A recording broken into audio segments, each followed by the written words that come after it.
Today we're going to talk about credit card negotiations. For those of us who still choose to engage and use credit cards in this game we call commerce, this will help increase your credit to debt ratio, lower your interest rate to make your payments more manageable, and get rid of any unnecessary annual fees if possible. Now this is a 4-step process. So let's talk about what you need to do first. In preparing for this phone call, you need to know what you want. There's two things. You need to know what you want your rate increased to. You have to think about what your current rate is and what you need it increased to, but it can't be a ridiculous number. Don't expect to go from 1,000 to 10,000 in one phone call. And also you need to have some introductory rates that you may see all over the place, 9.9 or whatever it may be, 10.6, who cares? But have something so when you get to that part of negotiation, you already know what to say. Let's run through the scenario that is likely to happen on the phone, and I'll explain all the pertinent parts after each step.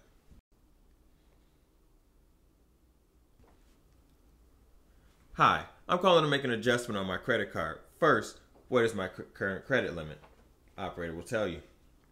I'm going to be making a significant purchase, and rather than using more than one card, I would like to use this as my primary card. In order to do so, I will need to raise my limit. The operator will probably ask you, how much would you like? What are you authorized to offer me is your response. The operator may give you a number that you don't like, or they would give you a number that you're working with. If it's something you don't like, you can continue negotiations or move on to the next step. I would like to increase my limit to your prepared number, and the operator may respond, I can increase your limit to whatever number they're willing to go to. If this is unacceptable, you can move on to the next step or continue negotiations. We'll get back in touch with you within 72 hours or whatever they may say. And your response is, what can you do for me today? If their response is unacceptable, move on to step 2. And if it is acceptable, move on to step 2. Good. So what happens is, for one, that's why you need to know your limit. The story about making a major purchase, it doesn't really matter if that's true or not. You just need a reason to get the negotiations going. When they ask how much you would like to raise your limit to, you always want to, in negotiation, the basic principle is to try to make the other party make the first offer. That's just basic negotiations. And when you ask, if they don't give you a price you like, or you have to give a price, when you are giving your price, try to make it slightly higher than what you're actually looking for. So this way you have something to negotiate with. Basic negotiations. And then if they try to tell you, we'll get back to you in 72 hours, this has a couple different ways that could go. So usually there's some type of credit check they may be looking for, and you want to avoid a credit check, and this is why you counter with, what can you do for me today? You want to get something on the ball rolling. And usually in negotiation sales, once you get one type of yes, you can keep those yeses rolling. So now let's move on to the next step. Step 2, decreasing interest rates. What are my interest rates currently? The operator will tell you what your interest rates are. Simple. I would like these rates lowered immediately. Now, they may come back with some BS story, or they may lower your rates. If that's the case, if they lower it, go on to the next step. But if they give you some story, continue the negotiations. I'm confused. I receive offers in the mail quite frequently that are for X percentage rate. I realize these are introductory offers, but in order for me to be comfortable using this as my primary card, I would think you could be more competitive. Could you reconsider or meet me at least partway for a limited time period? Now, they may continue with their BS story, or they may say, well, we can meet you at X percentage rate for X amount of months. If this is to your liking, continue forward. If not, continue forward anyway. We'll get back to these steps.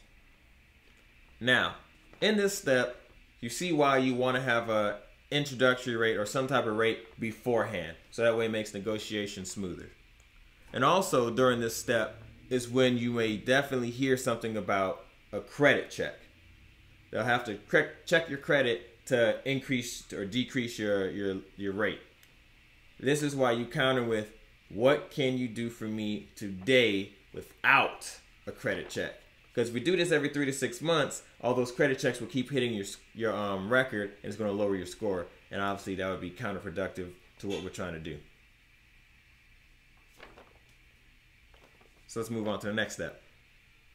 Step 3, eliminating annual fees. Am I currently paying annual fees for this card? The operator will say yes or no. If yes, find out what benefits you're getting and either use them or try to get them canceled if they're of no use to you. If no, or if you're paying just for the privilege just to hold the card, then you ask to have your fees credited and discounted immediately. And if from there they will or will not do that, either way, we move on to step 4, depending on if step 1 and 2 or 3 were successful. Step 4, negotiating with the supervisor.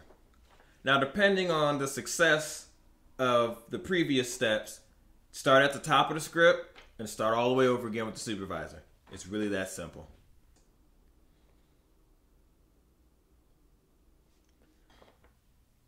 If your negotiations weren't too successful with either the supervisor or the representative, call back and try it again in a month.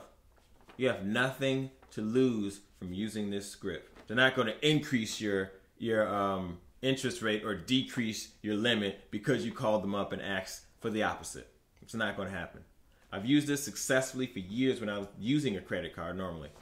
My rate kept going down and my limit kept going up. And I think my limit increased probably 10 to 12 times what it was its original.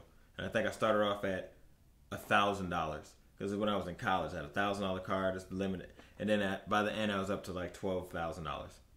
And this was in short order every 3 to 6 months. I just called them up and just did this script. That was it. I did nothing else. And outside of maintaining, good credit practices, whatever. So the main thing you need to understand is that you are on equal footing with these credit card companies. You have power to move your contracts because guess what? They want something from you. Those FRNs, or Federal Reserve notes, or dollars, monies, Benjamins, big faces, whatever you want to call them, they want them and they can't get them without you. So take these companies and pin them up against each other. That's why we have the competitive rates in the beginning, the annual percentage rates, not annual percentage, the interest rates. Use the interest rates from other companies and get them to compete against one another. It's a win-win for you. It's a win-win for you because you get the practice of understanding that you can negotiate your contract to be better for you. And also, with the successful negotiation, you also get better credit score. Or you're on your way to a better credit score, I should say. Not going to immediately just jump like that. So, take this, go to the website, download it, and start using it. So this is executive trustee training with credit card negotiations. We'll have plenty more subjects just like this. Check out some of our other videos and subscribe. Leave your comments below.